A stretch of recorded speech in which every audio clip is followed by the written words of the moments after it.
Hi, I Shivani Agrawal welcome you all in your favourite channel gateway classes. आज के video में हम लाए हैं सॉफ्ट स्किल का यूनिट 2 स्टार्ट कर रहे हैं और यूनिट 2 काफ़ी ज़्यादा इंपॉर्टेंट है। आइए let us have a glance on the syllabus of unit 2। ये पूरा का पूरा यूनिट जो है वो लिसनिंग एंड स्पीकिंग स्किल्स के बारे में है और इसमें पहला टॉपिक आएगा active listening, meaning and art of listening, traits of a good listener. This is really important from the viewpoint of 2024 examination. Then there comes listening modes, then there comes listening and note taking, and then there comes types of listening. This is really important question, that's so of 7 marks prospect and 2024 में आना इसका संभावित ही है।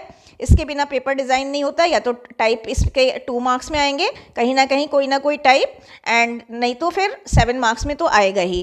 अगला है हमारा topic listening techniques using Ted talk, audio listening with script reading. अब देखिए टेड टॉक का जो टॉपिक है दैट इज़ रियली इंपॉर्टेंट, क्योंकि ये टॉपिक जो है that is introduced in university syllabus for the very first time. तो 2 मार्क्स में तो इसके क्वेश्चन बन ही जाएंगे और हो सकता है 7 मार्क्स में भी आ जाए। प्रोनाउंसिएशन का क्वेश्चन 2 मार्क्स में काफ़ी अच्छे से आ सकता है। And then there comes speaking style, content and sequencing. ये 7 मार्क्स में काफ़ी इंपॉर्टेंट क्वेश्चन है। तो इस तरह से पूरा का पूरा यूनिट कहीं ना कहीं इंपॉर्टेंट है। और देखिए छोटा सा यूनिट है तो ऑब्वियसली सारे ही टॉपिक काफ़ी अच्छे होते हैं। आगे बढ़ते हैं एक्टिव लिसनिंग। एक्टिव लिसनिंग को जानने से पहले it is must for us to know what actually listening is. Listening क्या है ये जानना हमारे लिए बहुत ज़्यादा इंपॉर्टेंट है।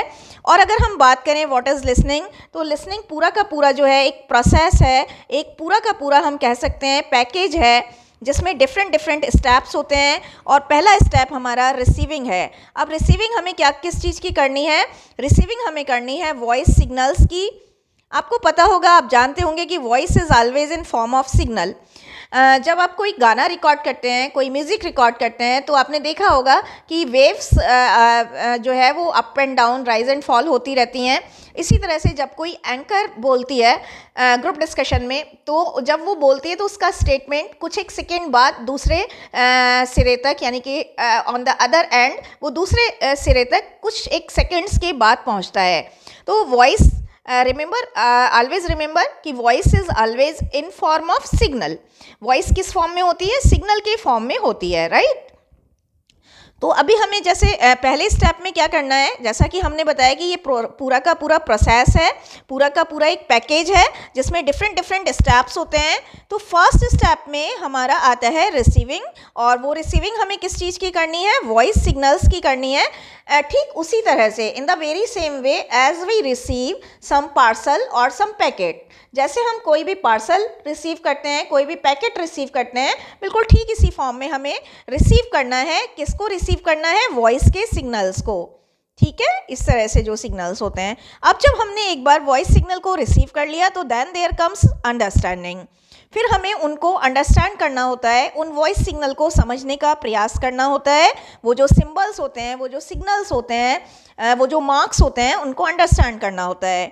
और फिर हम उनको इवैल्यूएट करते हैं कि कितने हमें समझ में आ गए। इवैल्यूएट का मतलब होता है चेक करना, मूल्यांकन करना। हम ये मूल्यांकन करते हैं कि हमें कितना समझ में आ गया है। उसके बाद जब हम इवैल्यूएशन कर चुके होते हैं तो हम ट्रांसलेट करते हैं इन वॉइस सिग्नल्स को। इट का मतलब है ये जो वॉइस सिग्नल्स हैं इन्हें हम ट्रांसलेट करते हैं, या हम एक तरह से कह सकते हैं इनका कन्वर्जन करते हैं। किसमें? Into meaning. इनका कन्वर्जन, इनका ट्रांसलेशन मीनिंग में करते हैं। और फाइनली हम रिएक्शन देते हैं, रिस्पॉन्ड करते हैं, या अदर वर्ड्स में हम कह सकते हैं फीडबैक सेंड करते हैं। किस बारे में? कि about how much we could understand the delivered content, about how much we could understand the message.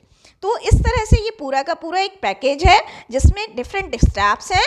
First step हमारा वॉइस सिग्नल को रिसीव करना है, देन फिर हमें उन वॉइस सिग्नल्स को अंडरस्टैंड करने की कोशिश करनी होती है, और उसके बाद हम उन्हें इवैल्यूएट करते हैं कि कितने % वॉइस सिग्नल हमें समझ में आ गए हैं। कुछ ऐसे सिग्नल होते हैं जो नहीं भी समझ में आते हैं, तो हमें ये चेक करना होता है, ये इवैल्यूएट करना होता है कि कौन से वॉइस सिग्नल हमें समझ में नहीं आए हैं। उसके बाद जब हमारी चीज़ें क्लियर हो जाती हैं, हमें सारे वॉइस सिग्नल समझ में आ जाते हैं, तो हम उन वॉइस सिग्नल को, इट का मतलब उन वॉइस सिग्नल को मीनिंगफुल मैसेज में कन्वर्ट करते हैं, ट्रांसलेट करते हैं। और जब ये भी हो चुका होता है तो हम फाइनली रिएक्शन सेंड करते हैं, रिस्पॉन्स करते हैं, रेसिप्रोकेट करते हैं। रेसिप्रोकेट का मतलब हम ये उत्तर देते हैं, प्रति उत्तर देते हैं कि कितना मैसेज हमें समझ में आ गया है, how much % of the message we could understand. तो इस तरह से ये पूरा का पूरा पैकेज है।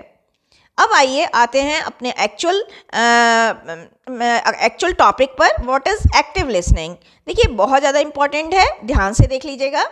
एक्टिव लिसनिंग में क्या होता है, we have to listen to some content और स्पीच और मैसेज विद 100% एक्यूरेसी। मैं आपको बता दूं कि when we listen to some speech और content with active and attentive mind,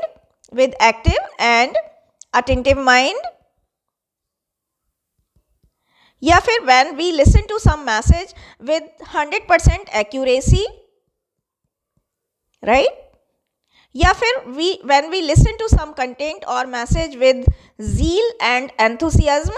zeal and enthusiasm का मतलब है जोश के साथ, या फिर when we listen to some message with focused and concentrated mind, तो that is called active listening।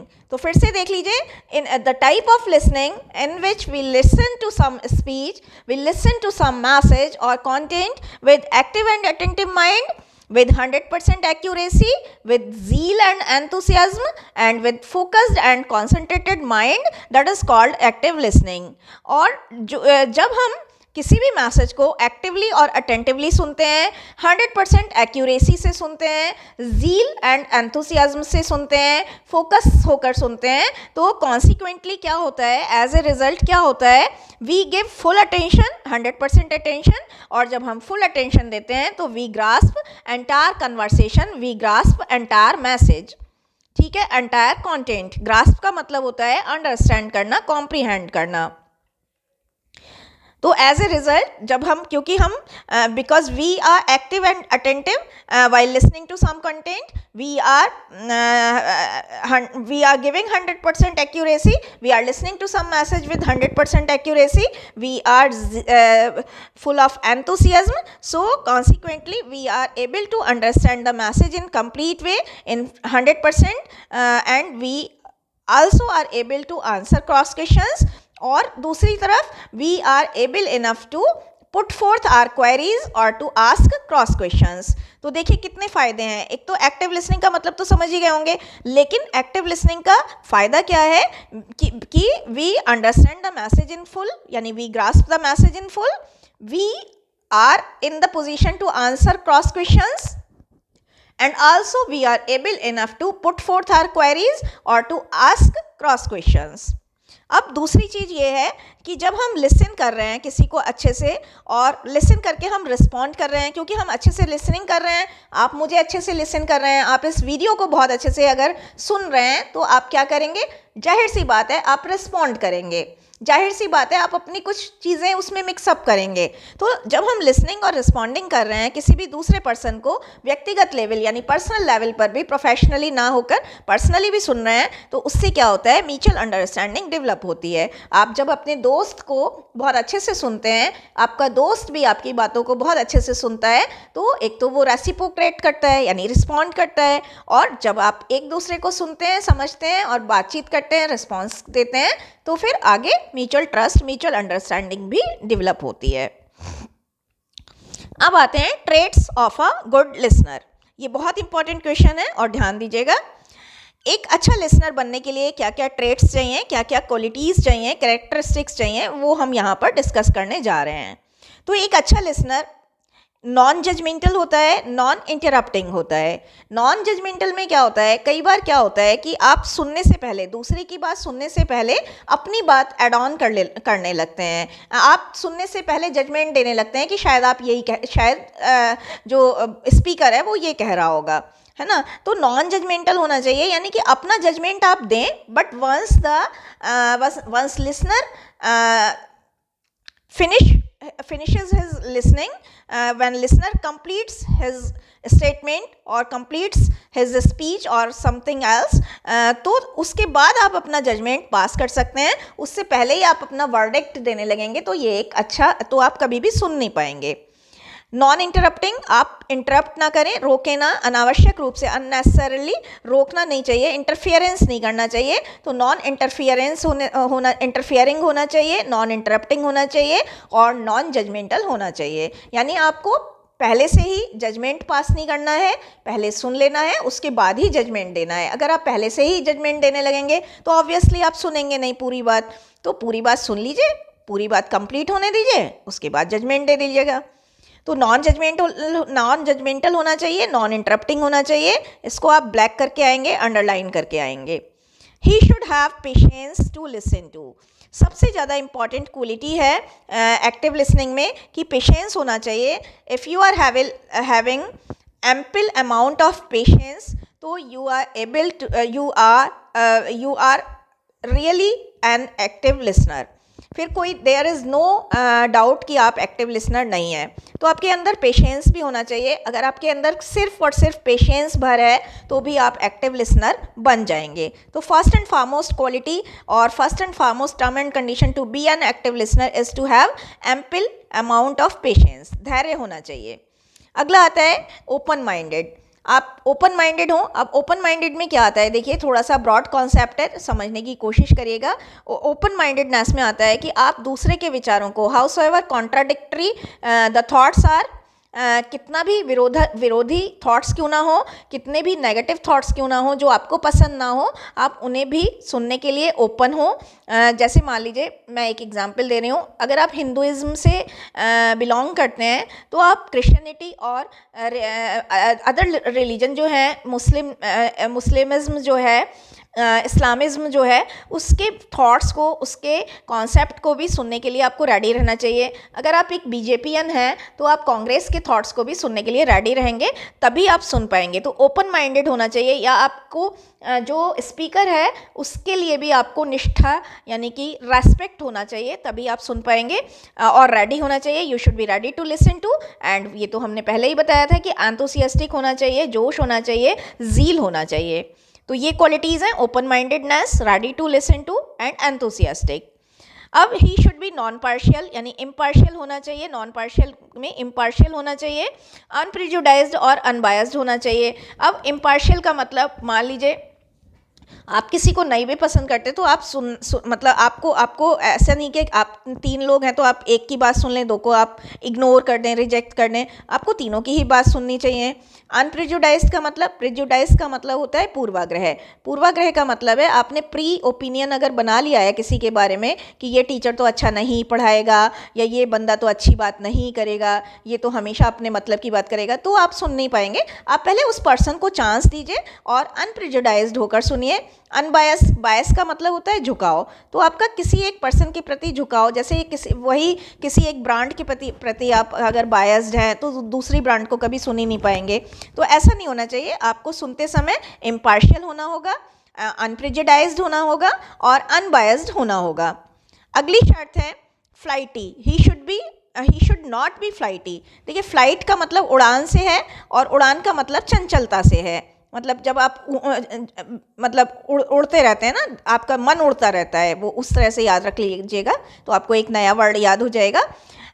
He should not be flighty नहीं होना चाहिए. चंचल होंगे, अगर आप चंचल माइंड के होंगे तो आपका मन तो आधा यहाँ होगा, आधा आपका बाहर होगा. टेंस्ड, आपको टेंशन नहीं होनी चाहिए. फिजिकली आपको टायर्डनेस नहीं होनी चाहिए. अब कभी कभी क्या होता है कि आप सुबह से 5 लेक्चर हम लोग के सुन के इतने टायर्ड हो जाते हैं फिजिकली कि आपको 6ठे लेक्चर में, 6th लेक्चर में आपको बहुत ज़्यादा ग्रास्प नहीं हो पाता. तो देखिए एक टर्म एंड कंडीशन ये भी है कि हमको फ्लाइटी, मतलब लिसनर को फ्लाइटी नहीं होना चाहिए, चंचल नहीं होना चाहिए, टेंस्ड नहीं होना चाहिए, फिजिकली टायर्डनेस नहीं होनी चाहिए. ही should be focused and concentrated, ये पहले ही हम डिस्कस कर चुके हैं. एक्टिव और अलर्ट होना चाहिए, एक्टिव अटेंटिव, ये भी आप लगा लीजिएगा. एक अगला आता है he should have some background knowledge of the subject matter. देखिए it is also necessary to be an active listener to gather some background knowledge on the subject matter that is in discussion. अगर आपको कल science का lecture पढ़ाया जाना है, आपको मान लीजिए एक्टिव लिसनिंग पर ही लेक्चर होना है, तो आप अगर थोड़ा सा बैकग्राउंड नॉलेज गैदर करके लाएंगे तो आप चीज़ों को जल्दी समझ पाएंगे और जल्दी ग्रास्प कर पाएंगे, जल्दी कॉम्प्रीहेंड कर पाएंगे। तो कुछ बैकग्राउंड नॉलेज का होना भी काफ़ी ज़रूरी है। He should have some critical and analytical approach, ये बहुत इंपॉर्टेंट पॉइंट है। अगर सिर्फ आप ये पॉइंट लिखाते हैं तो आपका आंसर दूसरे लोगों से थोड़ा डिफर हो जाएगा।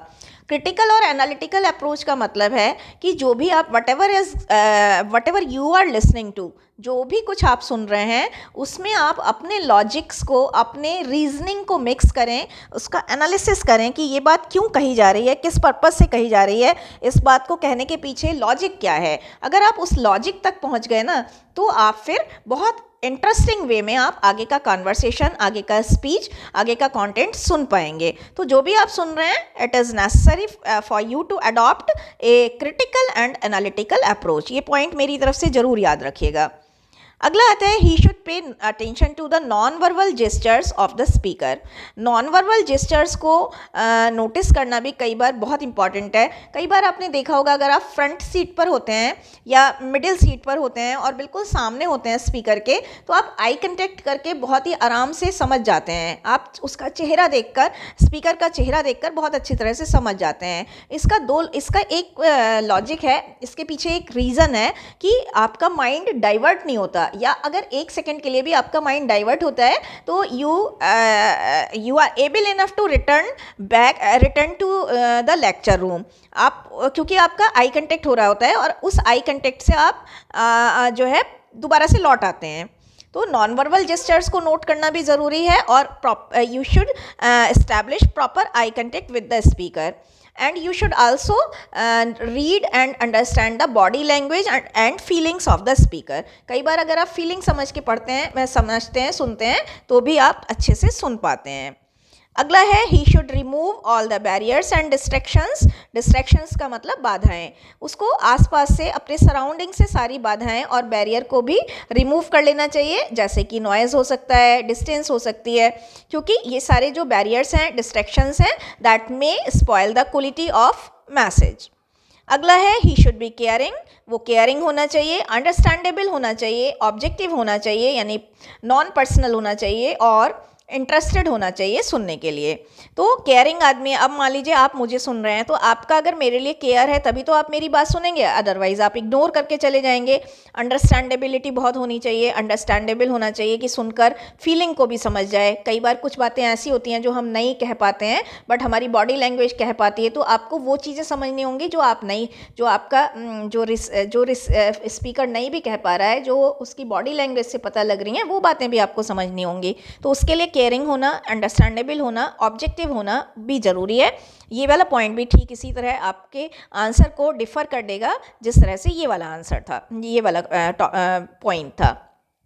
तो kindly mention this point for sure, इससे आपके काफ़ी अच्छे मार्क्स आ जाएंगे। लेकिन ये ना अंडरलाइन जरूर कर लीजिएगा आप। एक लास्ट पॉइंट है और ये पॉइंट भी इसी तरह से बहुत इंपॉर्टेंट है। He should make a mental map of what is being delivered. आपको जो भी डिलीवर करा जा रहा है, अगर आप उसका मेंटल मैप बना लेते हैं, पिक्चराइजेशन कर लेते हैं, विजुअलाइजेशन कर लेते हैं, तो क्या होता है, चीज़ें बहुत आराम से समझ में आ जाती हैं और आपका माइंड भी डाइवर्ट नहीं होता और आपके लिए चीज़ें बहुत ज़्यादा इंटरेस्टिंग हो जाती हैं। तो ये भी एक अच्छा एक तरीका है कि एक्टिव लिसनर बनने का, कि जो भी हमें ये लेकिन साइकोलॉजिकल है और थोड़ा प्रैक्टिस से ही डेवलप होता है। तो लेकिन अगर हो जाए एक बार तो आप बहुत अच्छे लिसनर बन जाएंगे।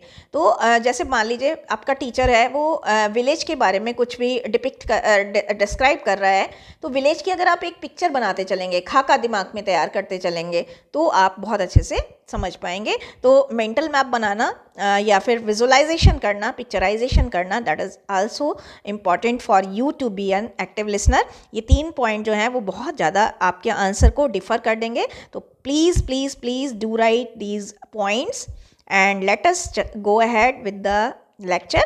That is, now we are going to cover what is active listening. Listening modes भी हो सकते हैं, ये टाइप्स भी हो सकते हैं, तो डोंट बी कन्फ्यूज्ड। लिसनिंग बहुत तरह की होती है। अब आपको बहुत अमेजिंग लगेगा कि लिसनिंग भी बहुत सारे तरह की हो सकती है क्या। लेकिन हाँ, यस ऑब्वियसली लिसनिंग बहुत सारे तरह की होती है, बहुत सारे टाइप्स हैं लिसनिंग के। हम तो यहाँ केवल 6 टाइप डिस्कस करने जा रहे हैं। आप रिसर्च करिएगा और आप कुछ और टाइप निकाल के लाइएगा। आप इस तरह से अपना आंसर जो है डायग्राम के थ्रू बना दीजिएगा या फिर इस तरह से बना दीजिएगा तो बहुत अच्छा होगा। और आइए आगे चलते हैं कि क्या क्या तरह की लिसनिंग है।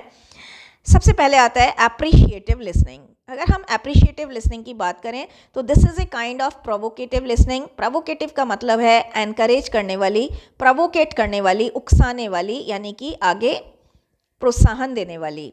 The purpose of appreciative listening is to encourage the speaker to speak मोर।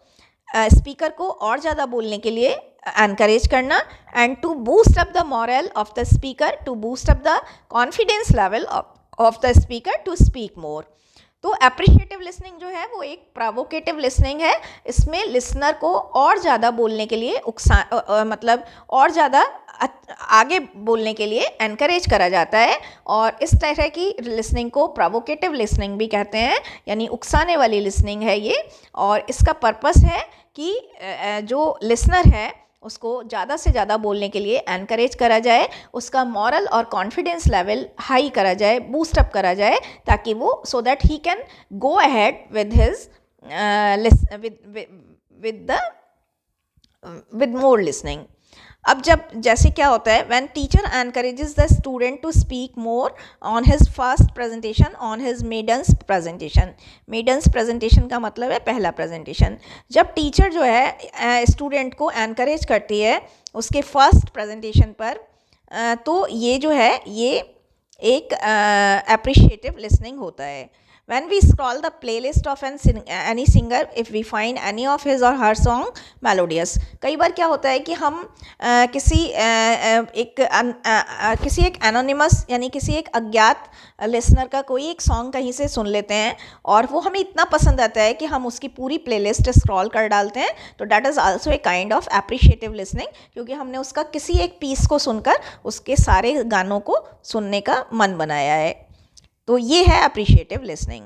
अगला आता है critical thinking, critical listening, sorry, ये क्रिटिकल लिसनिंग है। क्रिटिकल लिसनिंग देखिए बहुत इंपॉर्टेंट है, अलग से भी आ सकता है।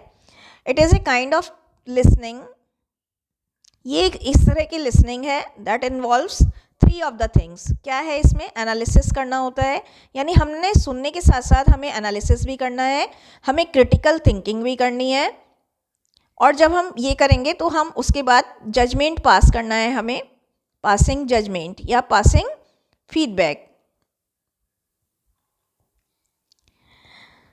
तो ये क्रिटिकल लिसनिंग क्या है, इसमें 3 स्टेप्स होते हैं। सुनने के साथ साथ we have to analysis, we have to mix up critical thinking, यानी लॉजिक और रीजनिंग अपने मिक्स करने होते हैं, और फाइनली हमें फीडबैक देना होता है, जजमेंट पास करना होता है, वर्डिक्ट करना होता है, फैसला सुनाना होता है। It is actually a kind of listening in which we not only listen to the speaker but also we have to check and judge. इसमें हमारा जो रिस्पॉन्सिबिलिटी है वो बहुत मल्टीपल हो जाती है, जिसमें हमें केवल सुनना ही नहीं है बल्कि क्या करना है, हमें चेक और जज भी करना है, इवैल्यूएट भी करना है कि what is being said, क्या कहा जा रहा है, how much relevant it is, कितना रेलिवेंट है ये, and what is the impact and effect of the speaker, इसका जो बोला जा रहा है उसका इम्पैक्ट और इफ़ेक्ट क्या होगा। तो ये जो काइंड की लिसनिंग है जिसमें हमें सुनना ही नहीं होता बल्कि हमें इवैल्यूएट भी करना होता है कि क्या, what is being said, how much relevant it is, and what is the impact of the speaker, तो that is called critical listening. Example है, जैसे डिबेट में हमें दोनों ही अपोजिशन को भी और फेवर वाले को भी, those who is in oppose और those who is in favour, उसको जो फॉर में होता है उसको भी सुनना होता है और अगेंस्ट वाले को भी सुनना होता है, and finally we have to pass, क्या पास करना होता है, जजमेंट या वर्डिक्ट देना होता है कि which one was the more relevant. Interview में भी हमें क्या करना होता है, इंटरव्यूअर को इंटरव्यूई के आंसर्स को सुनकर डिसाइड करना होता है कि which one is the best suitable candidate. ये बहुत अच्छा एग्जाम्पल है एक अपकमिंग इलेक्शन में, जब हम किसी लीडर को सुन रहे होते हैं, जब हम उसके मैनिफेस्टो यानी घोषणा पत्र को सुन रहे होते हैं। मैनिफेस्टो का मतलब है list of promises that he just declares कि मैं अगर ये बन गया तो मैं ये करूँगा, मैं ये करूँगा। उसकी जो मैं ये करूँगा, मैं ये करूँगा, उसकी जो लिस्ट होती है उसको मैनिफेस्टो यानी घोषणा पत्र बोलते हैं। तो अपकमिंग इलेक्शन में, आने वाले इलेक्शन में, जब हम किसी लीडर को सुन रहे होते हैं, उसकी स्पीच को सुन रहे होते हैं, उसके मैनिफेस्टो को सुन रहे होते हैं बहुत सारी पॉलिटिकल पार्टीज़ के, तो अल्टीमेटली हमें डिसाइड करना होता है which one is the best candidate to cast our vote for. हम कौन सा बेस्ट कैंडिडेट है जिसको हम अपना वोट कास्ट कर सकते हैं। तो ये भी एक प्रॉपर एग्जाम्पल है जिसमें हमें क्रिटिकल लिसनिंग करनी होती है। अगला आता है एम्पैथेटिक लिसनिंग। एम्पैथेटिक लिसनिंग बहुत इंपॉर्टेंट है। In this kind of listening we listen to know and understand the feeling and emotions of the speaker. Empathy का मतलब है the way we to treat others the way we want ourselves to be treated. उसी तरह से लोगों को treat करना जिस तरह से हम खुद अपने आप के साथ ट्रीटमेंट चाहते हैं। टू जज others the way we want ourselves to be judged. उसी तरह से लोगों को जज करना जैसा जजमेंट हम अपने साथ चाहते हैं। And to just respect others, to pay respect to others the way we want to be respected. तो ये एम्पैथी का मतलब है कि जिस तरीके से हम अपने दुखों को फील करते हैं उसी ग्रेविटी के साथ हम दूसरे के दुखों को फील करें। जिस तरह से हम अपने साथ रेस्पेक्ट चाहते हैं उसी तरह से दूसरों के साथ रेस्पेक्ट करें। तो बहरहाल एम्पैथेटिक लिसनिंग में क्या है कि हमें सुनना होता है कैसे, लोगों की फीलिंग, इमोशंस को जानने और समझने के लिए, लोगों का मूड और एटीट्यूड रीड करने के लिए। क्या? लोगों का मूड और एटीट्यूड रीड करने के लिए उन्हें सुनना होता है। It is an ultimate kind of listening. Ultimate kind की लिसनिंग है in which we listen not only with our ears, जिसमें हम केवल अपने कानों से ही नहीं सुनते हैं, but we listen to someone with our heart and soul. हम पूरी दिल दिमाग के साथ, पूरी आत्मा के साथ उसको सुनते हैं, अंदर से सुनते हैं उसको। तो देखिए बहुत इंपॉर्टेंट है। मेरा तो फेवरेट काइंड ऑफ लिसनिंग यही है जिसमें हम, और कुछ याद रहे आपको या ना रहे, आप इतना याद रखिएगा और इसे अंडरलाइन या बॉक्सिंग कर दीजिएगा, बॉक्स में कर दीजिएगा कि in which the kind of listening in which we listen to other not only with our ears but also with our heart and soul, that is called empathetic listening. Empathetic listening में अब देखिए इसका example क्या है। Example मैं दे देती हूँ और आपको भी कोई एग्जाम्पल लगे तो आप प्लीज़ ज़रूर अपने कमेंट बॉक्स में लिखिएगा। इन नेगोशिएशन में हमें देखिए पता नहीं होता, जब हम दो पार्टीज़ को के बीच नेगोशिएट करते हैं, दो डिस्प्यूटेड पार्टीज़ की कंप्लेंट्स को सुनते हैं, तो क्या है कि हमें ये पता लगाना होता है कि कौन सच बोल रहा है और कौन झूठ बोल रहा है। तो कई बार जब हम उनके कानों से ही नहीं सुनते बल्कि अपने दिल और दिमाग से सुनते हैं, तो हम वी गॉट टू नो कि which one is speaking a lie और which one is telling truth और which one is telling a lie. ऐसे ही grievance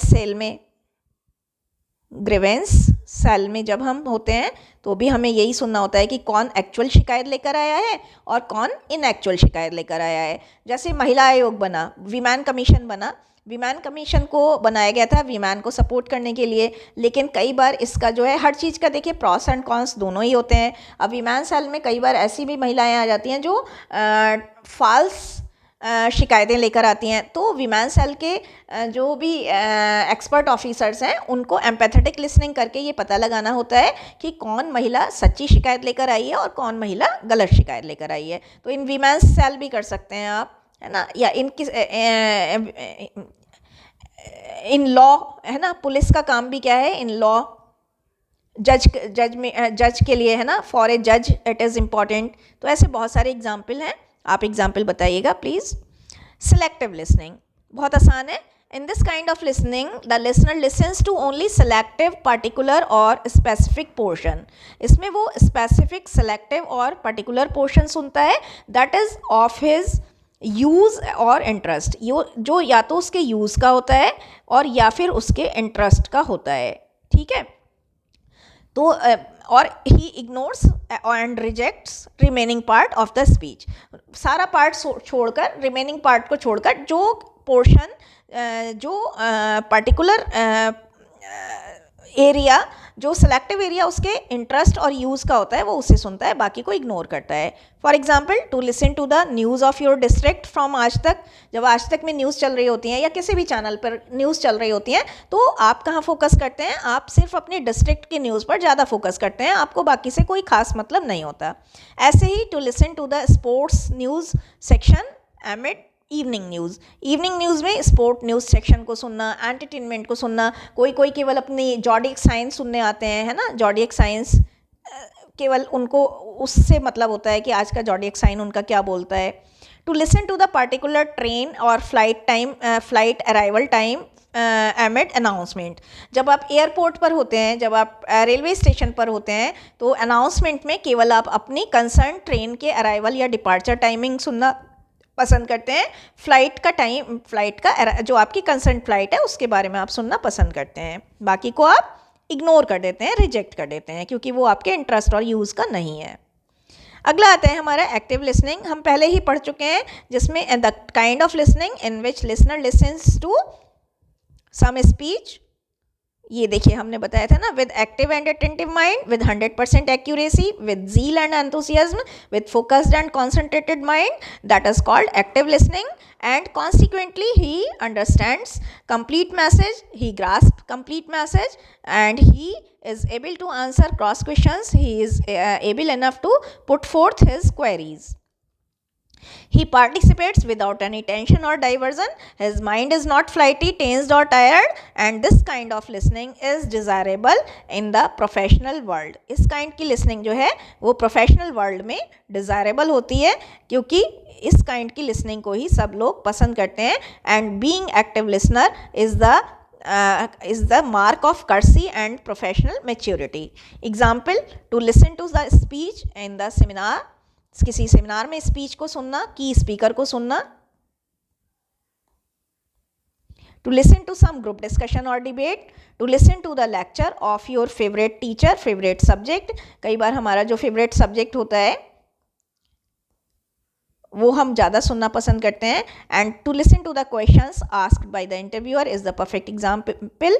to listen to the instructions of invigilator before appearing in some examination, this also is example. इसके अलावा बहुत सारे example होंगे, वो आप हमें अपने कमेंट बॉक्स में कमेंट के थ्रू ज़रूर बताइएगा, क्योंकि आप जो भी आप अगर एक प्रॉपर एग्जाम्पल देंगे तो आप 50,000 स्टूडेंट को यहाँ पर एक नया एग्जाम्पल दे रहे होंगे, क्योंकि अब हमारे चैनल का सब्सक्राइबर जो है वो 50,000 क्रॉस कर चुका है।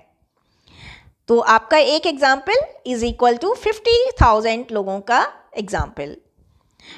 तो keep on just sending the messages. जो भी आप अच्छे मैसेजेस भेजेंगे उसे हम अगले वीडियो में ज़रूर अनाउंस करेंगे with your name and college name. अगला आता है पैसिव लिसनिंग। ये इसका बिल्कुल अपोजिट है। In this kind of listener the listeners mind is somewhat diverted और डिस्ट्रैक्टेड। इस काइंड की लिसनिंग में उसमें तो अलर्ट होता था, अटेंटिव होता था, इसमें क्या है, डाइवर्टेड है और डिस्ट्रैक्टेड है।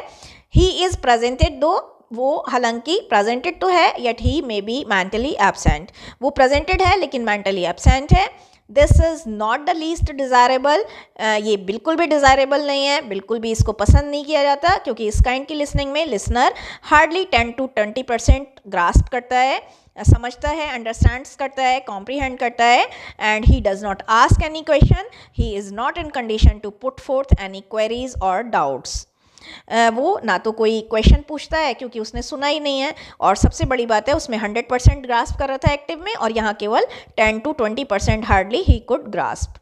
और ऐसा क्यों होता है? Because his mind is diverted और डिस्ट्रैक्टेड, और he may be mentally absent.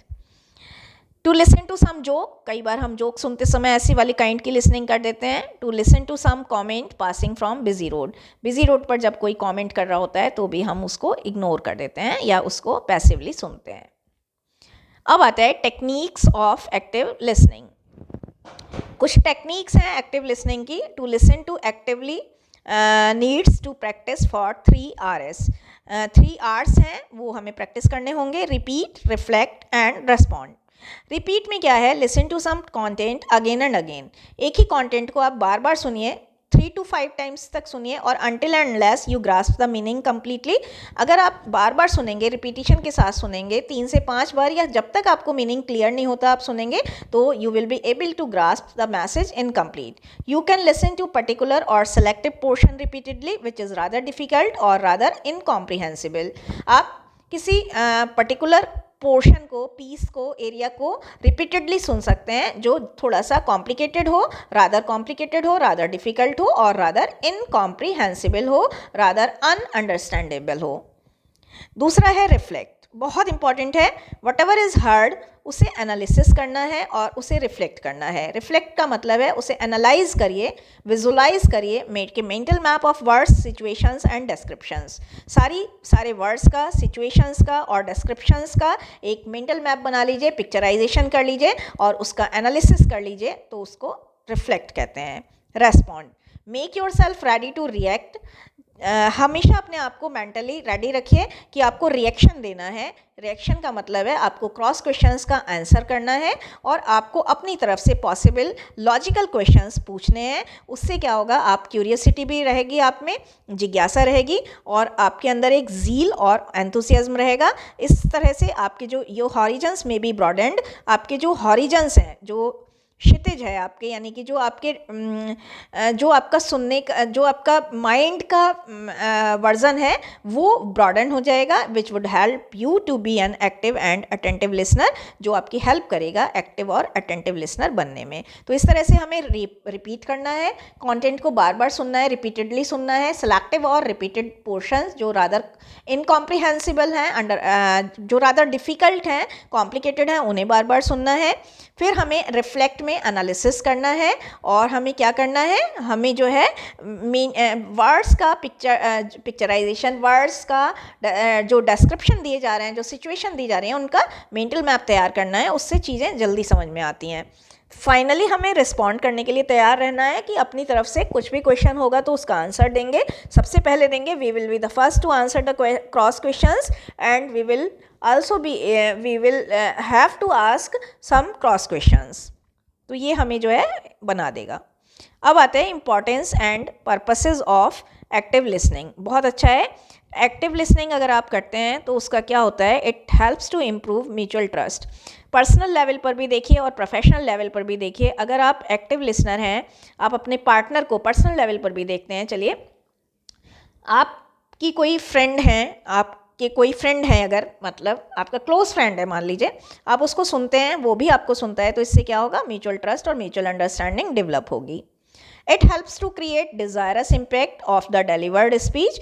Delivered speech को जिस डिज़ायर से, जिस इच्छा से जो है डिलीवर करा जा रहा है, उसका डिज़ायर्ड इम्पैक्ट यानी 100% इम्पैक्ट क्रिएट करने में भी हेल्प मिलती है। मान लीजिए मैं ये लेक्चर बना रही हूँ और रिकॉर्ड कर रही हूँ। ये लेक्चर अगर आप ध्यान से सुनते हैं तो मेरा जो पर्पस है कि आप तक 100% पहुँच जाए, वो उसका डिज़ायरस इम्पैक्ट क्रिएट होने में भी, डिलीवर्ड मैसेज का डिज़ायरस इम्पैक्ट या डिलीवर्ड मैसेज का 100% इम्पैक्ट क्रिएट करने में भी एक्टिव लिसनिंग से ही मदद करती है। अब आप इसे ऊपर से सुन लें, मन से ना सुने, पैसिवली सुने, तो उसका तो 10% ही आप ले पाएंगे, तो हमारा वीडियो बनाने का जो पर्पस है वो तो ख़त्म हो जाएगा, है ना। It is the easiest way to cherish relationship bondings. जो रिलेशनशिप बॉन्डिंग्स हैं उनको चेरिश करने में भी ये मदद करता है। हमने जब बताया आपको फर्स्ट पॉइंट, उसी से ये रिलेट कर रहा है। जब म्यूचुअल ट्रस्ट और म्यूचुअल अंडरस्टैंडिंग डेवलप होगी तो रिलेशनशिप बॉन्डिंग्स जो हैं वो भी स्ट्रेंथन हो जाएंगी, एनरिच हो जाएंगी, चेरिश हो जाएंगी। It helps in problem solving. Problem solve करने में भी मदद करता है। जब हम ध्यान से सुनेंगे दोनों ही पक्षों को, या जो भी अफेक्टेड पार्टीज़ हैं उन, या जो भी प्रॉब्लम है, प्रॉब्लम देखिए, प्रॉब्लम हमेशा प्रॉब्लम आती है, problem always comes with a solution. लेकिन उस सॉल्यूशन को ढूंढने के लिए इस प्रॉब्लम को हमें यहाँ बहुत सारे डायमेंशंस से सुनना पड़ता है, समझना पड़ता है, बार बार रिपीटेडली सुनना पड़ता है, और तभी हमें एक सॉल्यूशन मिल जाता है। तो एक्टिव लिसनिंग से ही मिलता है। और इसी से कनेक्टेड है मैनेजिंग कॉन्फ्लिक्ट। कॉन्फ्लिक्ट का मतलब है संघर्ष या मतभेद। तो लड़ाई झगड़े जो हैं, मतभेद जो हैं, उनको मैनेज करने में यानी कॉन्फ्लिक्ट रिजोल्यूशन में भी इसका बहुत बड़ा रोल है। कॉन्फ्लिक्ट रिजोल्यूशन करने में भी एक्टिव लिसनिंग की ज़रूरत है। It helps to understand the feelings, emotions and grievances of the other persons. इससे हमें लोगों के फीलिंग, इमोशन और ग्रीवेंसेस समझ में आते हैं, और जब हमें फीलिंग, इमोशन समझ में आते हैं तो we are able enough to offer empathy and support to the affected ones. It is a mark of healthy professionalism and mannerism. ये हेल्दी प्रोफेशनलिज्म, मैनरिज्म का भी मार्क है। अब आते हैं skills required to develop active listening, tips to develop active listening. ये भी important है। One needs to have certain skills if one wants to be an active listener. अगर आप एक एक्टिव लिसनर बनना चाहते हैं, you have to develop certain traits. सबसे पहले तो आपको ओपन एंडेड क्वेश्चन पूछने की आदत डालनी होगी, जो अभी हमने कहा। अगर आप देखिए, अगर आपके माइंड में थोड़ा सा भी डाउट रह जाता है, if there is even an inch of misunderstanding, तो you will never be able to grasp the content in full. तो आपको क्या करना है, ओपन एंडेड क्वेश्चन पूछने हैं, क्रॉस क्वेश्चन पूछने हैं until the concept is clear to you. जब तक कॉन्सेप्ट क्लियर ना हो, you keep on asking cross questions. Make request for further clarification, further explanation in case of having even an inch of doubt. Slide का मतलब थोड़ा सा भी। अगर आपको थोड़ा सा भी डाउट रह जाता है तो आपको क्या करना है, आपको रिक्वेस्ट करनी है कि फर्दर क्लैरिफिकेशन मिल जाए आपको, मतलब और ज़्यादा समझा दीजिए। अगर मान लीजिए मेरा लेक्चर समझ में नहीं आ रहा तो आप मुझसे फर्दर क्लैरिफिकेशन और फर्दर एक्सप्लेनेशन के लिए पूछ सकते हैं, जो एरिया क्लियर ना हो उसको एक्सप्लेन करने के लिए। Be attentive, focused and concentrated. आपको अटेंटिव रहना होगा, फोकस्ड रहना होगा, कॉन्सेंट्रेटेड रहना होगा, पेशेंस रखना होगा। Be patient, curious, open minded, free from any kind of prejudice, biasness और partiality, and you have to be respectful. ये बहुत इंपॉर्टेंट है, you have to be respectful to the speaker. Gather some background knowledge before you attend to any lecture. Practice to listen to some content daily. बहुत important है। अगर आप किसी भी content को डेली सुनने की, मतलब छोटा छोटा कंटेंट ले लीजिए, छोटी छोटी क्लिपिंग्स ले लीजिए, और उन क्लिपिंग्स को अगर आप आप डिफरेंट क्लिपिंग्स को रोज़ सुनने की आदत डालते हैं तो इससे आपकी लिसनिंग स्किल्स डेवलप हो जाएंगी। Practice makes a man perfect, hence listen to some English songs, discussion programs, debate and the like। और इसी तरह से बहुत सारी चीज़ें आप टीवी, रेडियो पर सुन सकते हैं। आजकल तो यूट्यूब पर भी बहुत सारी चीज़ें हैं, आप किसी पॉडकास्ट को सुनने की आदत डाल लीजिए, उससे भी होगा। You have to note non-verbal gestures also, and you have to establish proper eye contact with the speaker. It would help you to be focused. Stay attuned to the feelings of the speaker. Attune मिला है, tuning होती है ना, तो attune का मतलब है rhythm बनाना, मिलकर रहना, है ना। तो जो फीलिंग, स्पीकर की फीलिंग्स को अगर आप उससे एट्यून करेंगे, उससे ट्यूनिंग बनाएंगे, तो भी आप उसको आराम से समझ पाएंगे। तो this was the lecture of the day. आप अपने एग्जाम्पल्स, टाइप्स ऑफ लिसनिंग में डिफरेंट टाइप्स में आप अपने एग्जाम्पल भी ऐड ऑन करिएगा, तो इससे बहुत ही ज़्यादा फ़ायदा होगा हम सभी को। इवन मेरे लिए भी बहुत अच्छा रहेगा, और आपके बाकी साथी जो हैं वो भी इससे बेनिफिटेड होंगे। तो आप बताइएगा लेक्चर कैसा लगा और क्या कुछ और इसमें ऐड ऑन होना चाहिए। Thank you so much for watching Gateway Classes. Have a very nice time. Bye bye.